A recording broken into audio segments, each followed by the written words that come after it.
Hi there. You're listening to the Everglade Chronicles, a reading. I'm Garrett Shave, the author. Welcome back to the podcast after a brief break.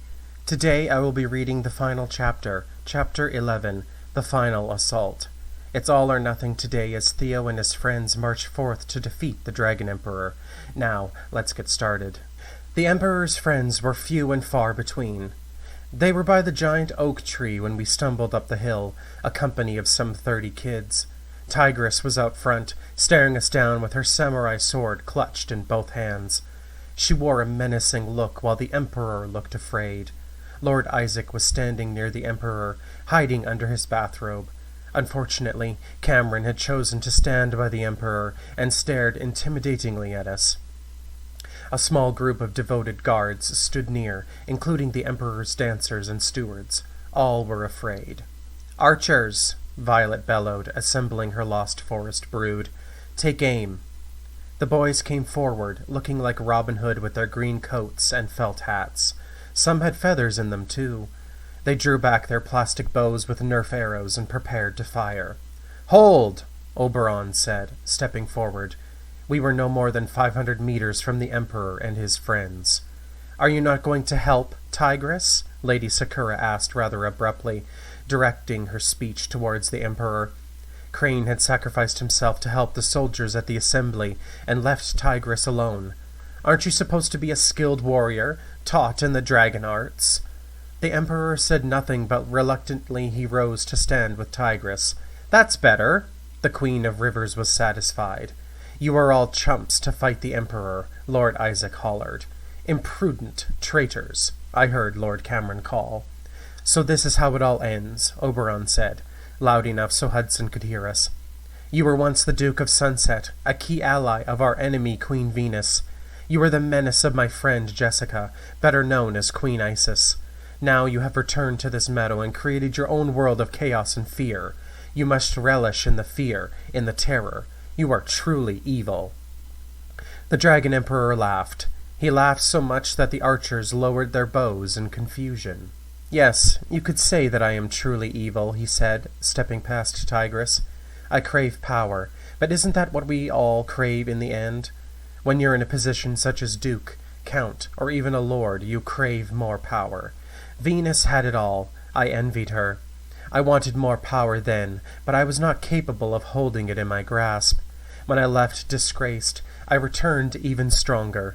I returned with a group of friends, a group of allies. I came back triumphant and I cleaned this meadow's slate. I wanted it all for myself from the very beginning. I needed to have my revenge on Queen Isis. I desired to destroy King Luke. I trained with the Elite Four and my dear Commandant in the dragon arts that you speak of. I rose to become a god. I am unbeatable, unstoppable by earthly forces. Now I am truly powerful, the most powerful ruler this pathetic kingdom has ever known."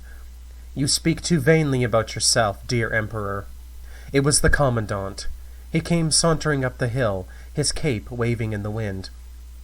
He passed by us all, standing directly across from his once beloved Dragon Emperor. "There you are." He was happy to see him. "I am glad you survived, Alexei. Now you and Tigress can finish and quell the rebellion." Alexei didn't move. The archers raised their bows again. "What are you doing?" Hudson asked angrily. "Do as I command." He looked over at Tigress, who was just as confused. "Do as I command." Alexei raised his blade and the arrows went flying. Most of them hit Tigress while the Emperor deflected many. He had drawn twin blades and was hacking and slashing mindlessly. She flew backwards dramatically. Her sword went flying. "Ah!" she growled, hitting the cold ground. She was covered in arrows. The Emperor nearly shrieked. It was a small sound that erupted from him, like the squeak of a mouse caught in a trap. Lord Isaac shrieked too. "What have you done?" he asked. "Tigress, my beloved Tigress." He was close to tears. "I have fallen and I cannot rise," she coughed. "We are all moving in closer." "I have failed you, Exalted One. I have failed you." "Tigress!" The Emperor hollered. His tears were flowing. He tore off his helmet and mask, crossing his blades, forming an X. He stared intently at Commandant Alexei and the rest of us, his sharp blue eyes glinting. He slashed his swords dramatically, striking a pose. "This ends here!" Alexei hollered, rushing forward, blade extended. The dragon slid to one side effortlessly. Alexei went dodging past but rounded quickly. The two faced off in the circle arena once more, staring eye to eye. "Know my power!" the dragon snarled as he flew towards the commandant, his swords ready to slash. There was a fury of clashing.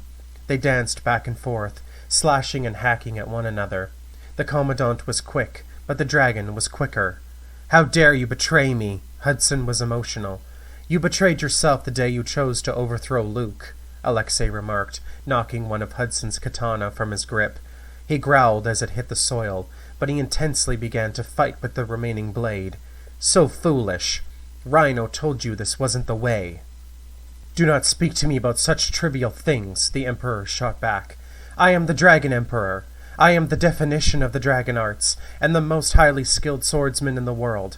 I will serve no one." There was one final mad dash as Alexei swooped towards the dragon with his blade extended. He predicted the Emperor would dodge and slide to the side, a common battle move that was periodically exhibited by him. Alexei had successfully foretold his movements. As was foretold, the Emperor moved to the side to skip the blade, but the blade went with him. At the last second, Alexei adapted his sword's travel plans and quickly jabbed it crosswise, striking the Emperor intently. Caught off guard, the dragon collapsed. "No, no, this can't be happening. Tigress, crane, fox, mantis, where are my warriors?" "They're all gone now," I said, approaching him. He was surprised at how close we had come, barely 5 feet from him. He was crying, intolerably upset. "This is not happening," he insisted, rising quickly. He danced around frantically. "This cannot happen again. No, no, no, no. My sworn blades are defeated. You are like the plague. You are all like the plague. The prophecy of my demise at the hands of a walker is coming true." "This must end today, Dragon Emperor," the princess said, placing a hand on her consort's shoulder. "A new kingdom must arise from the ashes of your fallen empire," Oberon added. "This kingdom must have peace and tranquility once more," Madison remarked, stepping closer. "A new golden era must begin," Alexei said calmly. "This land must not live in fear," I said sternly. Hudson was shaking, and he was also weeping. Tigress, her lifeless body near him, moved steadily, but she would not rise. In the game, she was dead. In the game, the others were dead too, unable to help. Behind the Emperor, Lord Tetsuo and a few choice others were trembling against the tree. Lord Isaac himself had run towards the group, but he tripped. He scrambled to get up, but someone behind me stood forward. It was Victor. Victor strolled over to Isaac, who was struggling, and simply slapped him with his blade. The Lord gave out a cry and collapsed on the ground, dead. The Emperor was shocked at such misconduct, but his tears were still flowing. "Isis and Benjamin allowed you to live before, and look what you have done," Oberon remarked coldly. "You came back stronger and overthrew her legacy. You must not be allowed to live any longer, I am afraid. We cannot have that." "Oh, please," the Emperor begged. "Please do not kill me. Please, I do not want this. I will be good this time, I promise." "Oh, but we do want to kill you," Oberon smiled. In what seemed like slow motion, Oberon's blade reached out and sliced the Emperor. The sword thrust forward like lightning. He threw himself back in utter conquest, the blade striking him down. He growled and hissed, pulsating on the ground near Tigress. It was an overly dramatic death, but it had to have been done. The meadow was dark now, but the stars had come out to play. Once it was all said and done, the others were arrested. I stood on the hill overlooking the royal city. I was contemplating life, having a private moment. The night sky was bright with stars and the air was cool. Across the water, I stared at the little twinkling lights that illuminated the rooms of the houses. It was almost like the night sky, in a way. "I have something I wish to share with you," Oberon said, appearing at my side. He came with Violet. The princess smiled and kept her hands at center, standing back a little. "There is a legend that the trees in the Lost Forest can speak to chosen listeners," Mark explained, staring up at the stars. "Some children are able to interpret their messages. My master, Gabrielle Sinclair, foretold the demise of Queen Venus. She was able to interpret the messages the trees gave her. She was an elf. An elf? Did Oberon just mention elves? The Lost Forest had elves? Oberon laughed, noticing my confused face. Only the children descended from elven royalty were able to listen to the trees, he continued. All the elves are gone now, but somehow I am able to listen to their messages. The forest runs deep in my heart and soul, and I feel like the forest spirits have given me this power. What an interesting connection to have to the forest, I remarked thoughtfully. Oberon looked over at me. I am not an elf, nor am I descended from any elven royalty.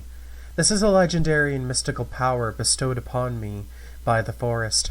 I wanted to tell you that because I foresaw the Dragon Emperor's demise. I blinked rapidly. You did? The great oaks, the strong elms, and the beautiful aspens told me that, he said. They said, another descendant of the one before will take his place in a field of green. Cloverleaf, I gulped. A field of green. The prince nodded, and we both noticed Alexei approach. He was alone. I didn't do much, I said, half embarrassed. I was in jail the entire time.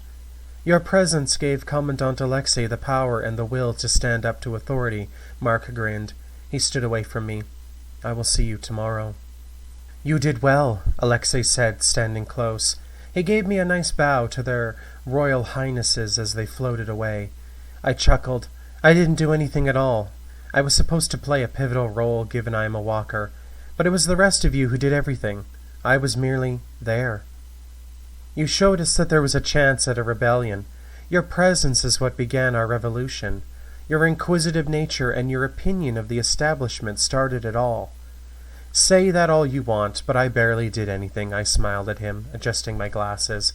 I am just glad it's all over and a new government can move in and fix things.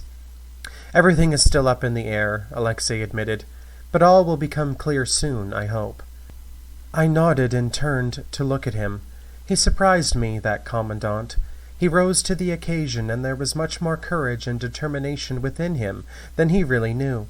He just needed a cause, something to fight for. I felt that seeing another walker in the meadow made him courageous. He had wanted to fight back before, but he just needed some help finding his strength. He stared at me with his golden brown eyes. The faint smell of mint lingered in the air. Without much thought, he reached toward me and kissed me. That concludes Chapter 11, The Final Assault. We have reached the end of the novel, and I want to thank you so much for listening. I really hope you enjoyed the second book in the series. Next week, I will be wrapping up the book by reading the epilogue and the author's note. Following that, I will be hosting another Ask the Author segment. Stay tuned for more, and have a great week. Dragon Boats by Fass is the music used during this novel on the podcast. Find us online on Facebook and Instagram by searching at Everglade Chronicles. You can find all 3 of the Everglade Chronicles novels exclusively on Amazon. Thank you kindly for your support.